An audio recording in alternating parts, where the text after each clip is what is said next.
دلوقتي سامسونج يكون بقالها سنه بتصنع موبايلاتها في مصر، والاي 34 اللي هنعمله ريفيو النهارده وغيرها موبايلات الاي سيريز الاي 14 والاي 24 اللي هينزل له فيديو بعدين برضه مصنعين في مصر. فخلينا نشوف التجربه المصريه اختلفت عن التجربه العالميه، وخلينا نعرف العيوب والمميزات الموجوده في الاي 34 اللي مصنوع في مصر.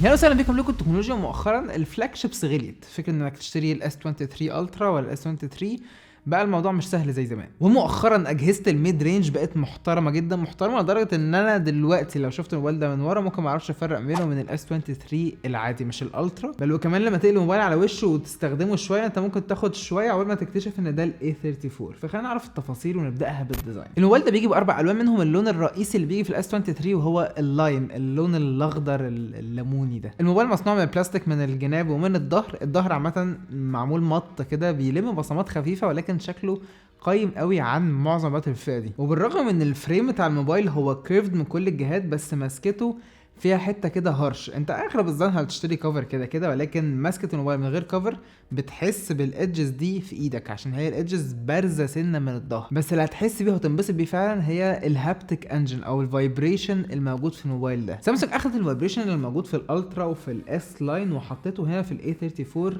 بدرجه لذيذه قوي، وكمان ممكن تتحكم في قوته من جوه السيتنجز.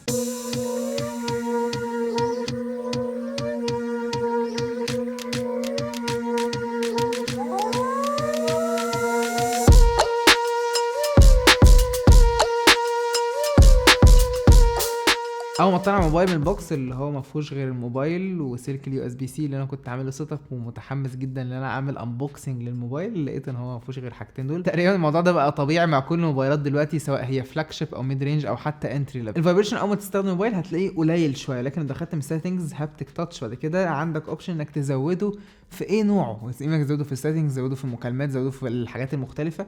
وانا زودت شويه في السيستم وجميل ومختلف، في كيبورد ليه ملمس مختلف عن وانت بتعلي الصوت عن وانت بتعمل حاجات مختلفه من الموبايل. فعلا هابتك تاتش محترمه جدا. من فوق عندك المايك العزل وعندك الاس دي كارد سلوت. الاس دي كارد دي اللي بتسمح لك تحط مدخلين، 2 سيم كاردز او واحده سيم وواحده اس دي كارد لحد 1 تيرا بايت. ودي حاجه الصراحه يعني سامسونج حطوها في الاس، حطوها في الفولد، حطوها في الفليب. دي الموبايلات اللي انا هحتاج فيها ستورج كبيره جدا. حاجه حلوه، حاجه ممتازه، يعني الحرام ما تكونش موجوده في بقيه الموبايلات. عجباني قوي. ولو انت مهتم بالموضوع ده فالشريحتين في الموبايل ده الاثنين بيدعموا 5G. وخلينا بقى نقل الموبايل كده ونبص للشاشه ونتفرج على جمال الشاشه دي. الشاشه دي هي 6.6 بوصه فول اتش دي بلس و120 هرتز وسوبر اموليد و1000 نتس.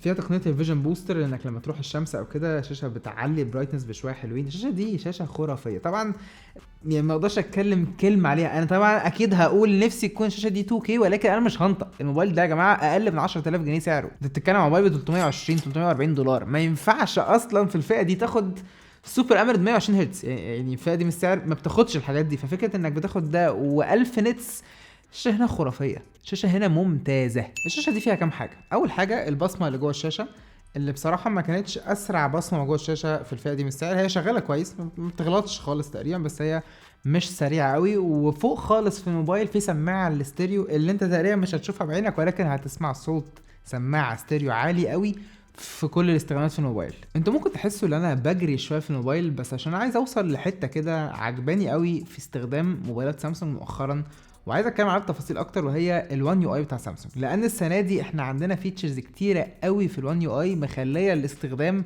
مش مجرد ارقام احكي لك عليها وشاشه بتقدم لك مش عارف ايه واستخدام مش عارف ايه. عايز اكلمكم فعلا على الفيتشرز اللي الوان يو اي دلوقتي بقى يدعمها. واولها فيتشر لينك تو ويندوز. هتقول لي يوسف ما الفيتشر دي موجوده في موبايلات اندرويد عامه، ايه الجديد هنا؟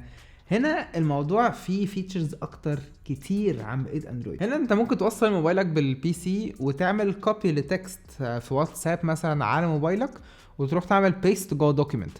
حاجه انا ما شفتهاش في اندرويد قبل كده، حاجه مش موجوده في اندرويد خالص. تقدر تعمل مكالمه وترد على المكالمه وتقفل على شخص، تقدر انت تعمل مسجات وتبعت مسج دايركتلي، كل ده من الكمبيوتر من غير ما حتى الموبايل ده يكون قريب منك، بعيد في اوضه ثانيه وانت شغال، كل ده من الكمبيوتر. ميزه ثانيه هي السكيور فولدر، حاجه ما كنتش طول عمري مقتنع بيها وانا طفل. بعد كده دلوقتي لما بقى عندي دوكيومنتس مهمه وحاجات ضرايب وحاجات اوراق مهمه مش عايز كل الاشخاص اللي مسكوا موبايلي وانا جبت الموبايل الجديد ده كل الناس بتبص على الموبايل تفتح الصور تتصور صورة.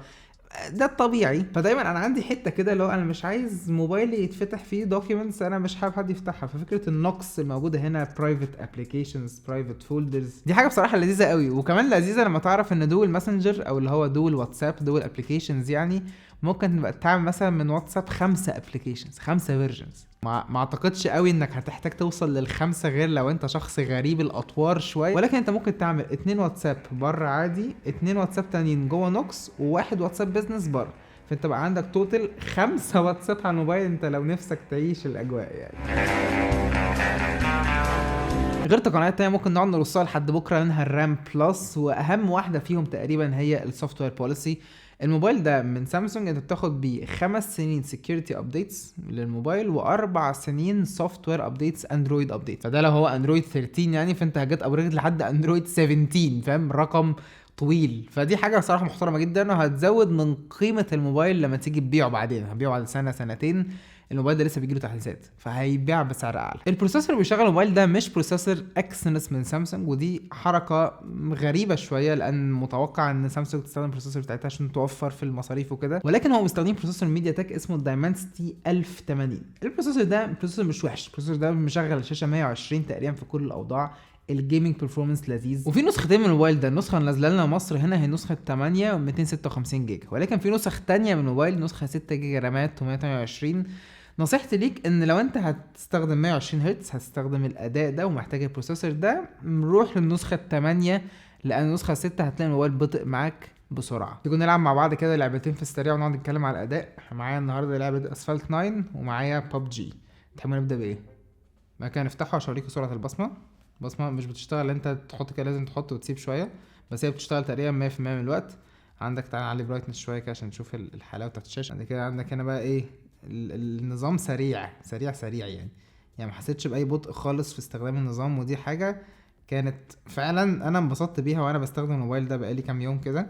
ففعلا استخدامه مش هتحس خالص ببطء. على فكره الموبايل ده مليان، الموبايل ده فيه حاجات كتير مش موبايل فاضي تماما وانتوا اكيد شايفين من الابلكيشنز. طيب تيجي نفتح مع بعض مثلا ببجي. ماشي نروح للسيتنجز نعمل HDR والترا نعمل اوكي.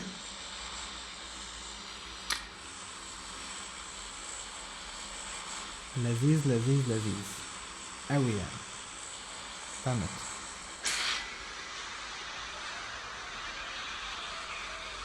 الموبايل ريسبونسيف بطريقه حلوه وتجربه الالعاب مش هتلاقي وحشه تماما الصراحه. صوت ستيريو. تعالوا بقى نتكلم عن الكاميرات اللي شبه الاس 23 وهل كواليتي الصور اللي طالعه الموبايل ده هي كواليتي صور اس 23؟ الاجابه اكيد لا. انت بتتكلم عن موبايل هنا بربع سعر الاس 23، موبايل ب $900، موبايل هنا ب $300 فتلت السعر. طيب انت بتاخد 4 كاميرات في الموبايل ده، 3 من الخلف وواحده من الامام. ال3 من الخلف دول الاساسيه هي 48 ميجا بكسل. الكاميرا دي الصور بتطلع منها صور حلوه جدا بره وجوه المكان برضو بالنسبه للمنافسه صور لذيذه. والاهم اللي فيها ان هي فيها OIS Optical Image Stabilization، يعني الفيديو او الصور انت بتصورها ممكن تصورها وايدك مهزوزه سنه او الفيديو ايدك تكون مهزوزه شويه. فدي حاجه بصراحه لذيذه جدا. هتدخل في اضاءه مش اضاءه طبيعيه او مش اضاءه شمس او مش اضاءه قويه كفايه، الشاربنس بتاعت الصور بيقل شويه. بالليل لو هتصور بالاوتو مود الصور هتطلع نويزي شويه، هتعملها على النايت مود بتاع الموبايل ده هتطلع صور مقبوله وحلوه جدا. الالترا وايد ال 8 ميجا بكسل اللي هنا اللي عاجبني فيها ان الصور اللي طالعه منها شبيهه جدا كالوان وكبروسيسنج للكاميرا الرئيسيه، ودي لعبه سوفت وير الصراحه احيي سامسونج عليه. وعامه كواليتي الالترا وايد هنا هي مفاجاه حلوه قوي بالنسبه لي. ما كنتش متوقع ان انا اشوف الكواليتي دي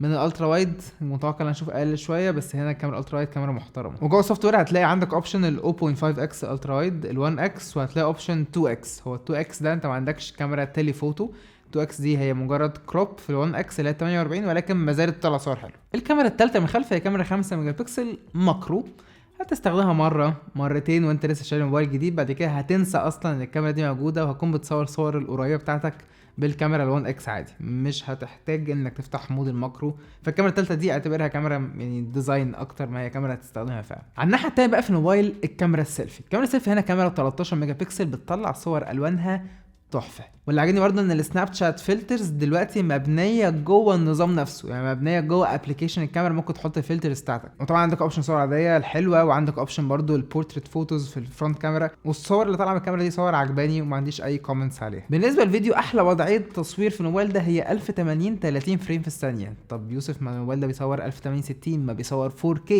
ليه؟ تقول ده عشان الاو اي اس الاوبتيكال ايمج ستابلايزيشن بيشتغل في الفيديو على 1080 30 فريم. وبالنسبه لي الصراحه ده احلى مود، احلى كتير قوي انك تطلع فيديو مهزوز على 4K. ومحدش كده كده بيشوف 4K على الانستجرام، ولا كده انستجرام 1080 والريلز 1080 بس.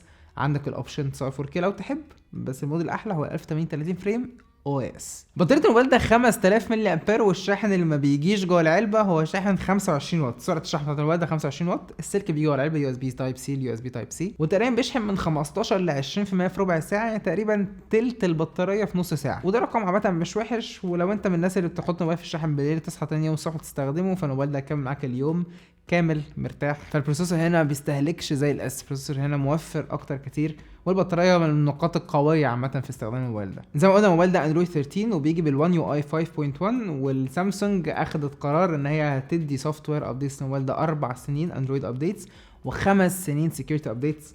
ودي ارقام زي ما قلنا من شويه، دي ارقام محترمه جدا. وكملخص الفيديو، لو انت عايز موبايل شبه الجالاكسي اس 23 ولكن بسعر ارخص كتير قوي، بيقدم لك امكانيات حلوه قوي الصراحه. شاشه ما تحلمش بيها انك تشوفها فئه دي من السعر، الكاميرات حلوه قوي، اي بي 67 ضد المايه والاتربه، دي حاجه احنا ما اتكلمناش عليها في فيديو لكن في التلخيص بقولها لك. والاهم انت بتاخد 5 سنين سوفت وير ابديتس، رقم تحفه. ممكن ما يكونش اسرع فينجر برينت، ممكن تتضايق ان فكره الشحن مش موجود جوه العلبه، او مثلا شحن 25 واط بس، ولكن لو انت تحط دول في كفه ودول في كفه، الموبايل ده بالنسبه للسعر وبالنسبه للمنافسين حاليا في مصر، الموبايل ده موبايل ممتاز وانصح جدا بشرائه.